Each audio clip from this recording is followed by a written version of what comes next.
দ্বিতীয় শ্রেণী তোমাদের আমার গণিত বইয়ে আজকে 132 পাতা অঙ্কগুলো আমরা শিখব। জেরিনা 27টি পুঁতি দিয়ে মালা গেঁথেছে। গাঁথতেই পারে, পুঁতি লাগে তো মালাতে। পলি 17টা পুঁতি দিয়ে মালা গেঁথেছে। কার মালায় কত পুঁতি বেশি দেখি? তাহলে দেখো এখানে বেশি তো 27, কারণ দশকের অঙ্কটা এক দশকের চেয়ে বেশি আছে এখানে। 27টা বেশি বা কতগুলো বেশি জানতে গেলে বিয়োগ করতে হয়। বিয়োগ করতে গেলে কি করতে হয়? ওপরে বড়টা লিখতে হয়, নিচে ছোটটা লিখতে হয়। দেখো লেখা আছে এখানে, বিয়োগটা করে দেওয়া হয়েছে। 1 আর কয়ে 2, 1 2, আর 7 সাথে মিলে গেল, 0 হলো 10টি। তাহলে এখানে লিখবো, তাই জেরিনার মালায় পলির চেয়ে 10টি পুঁতি বেশি আছে, কমটা কেটে দেওয়া হবে।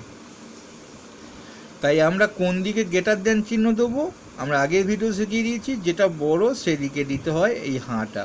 আমি এইখানে আর একবার শিখিয়ে দিই। এরকম মনে করো আছে, এখানে যদি এইখানে 5 আর 6-এর মধ্যে কোনটা বড়, 6টাকে এই হাঁয়ে ভরে দেবো আর 5টাকে এখানে দেবো। অর্থাৎ এবার ভালো করে বুঝে নেওয়ার জন্য এরকম দ্বারা হলো আর কি, বড়টা ভেতরে ঢুকে যায়, তার মানে 6 আর 5। এইবার আমরা পাশে লিখে দেব।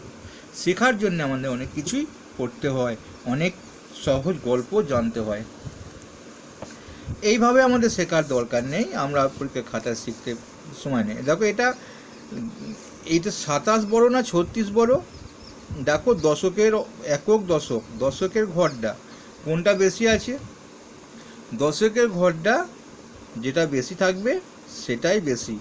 তাহলে 6 একক 3 দশক, 7 একক 2 দশক, এটা বেশি। তা বেশির দিকে কি করব? হাঁটাকে আমি দেখো কী হয়, পেনটাকে নিয়ে যাচ্ছি হাঁটাকে ভরে দেওয়ার জন্যে, অর্থাৎ এরকম হবে। হয়েছে তো? 41টা বেশি। এবার দেখো 9টা বেশি। দশকের অঙ্ক দেখো 2 আর 4 কোনটা বেশি? দশকের ঘরটা দেখতে হয়। এককের ঘরে যখন আমরা দশকের ঘরটা যদি একই হয়ে যায় তখন এককের ঘরটা আমরা দেখবো।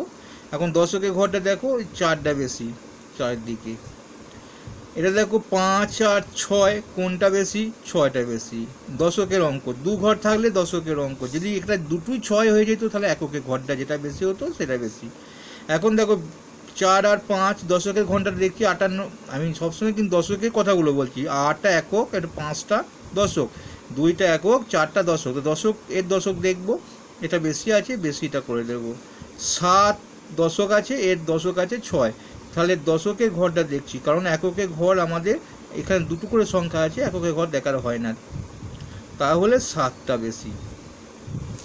এবার বলেছে ঊর্ধ্বক্রমে সাজাও। দেখো সবচেয়ে বেশি কোনটা বলেছে এইখানটা। ঊর্ধ্বক্রম আর অধক্রমে অনেকে বুঝতে পারো না, এই জন্যে পরের ভিডিও লক্ষ্য রাখো। আমি পরের ভিডিওতে এটাকে ডিটেলস করে বুঝিয়ে দেবো, ঊর্ধ্বক্রম এবং অধক্রম কিভাবে লিখবে। অধক্রম কথার অর্থই বা কী, ঊর্ধ্বক্রম কথার অর্থ কী, যাতে জীবনে না ভুলে যাও। আমি সেটা পরের দিন শিখিয়ে দেবো। এখন চিহ্নগুলো কোন দিকে বসাতে হয় দুটো ভিডিও তোমাদের পরপর দিলাম, প্লে লিস্টে গেলেও পেয়ে যাবে বা আগের ভিডিওটা দেখলেও পেয়ে যাবে। ভালো লাগলে একটা লাইক করবে।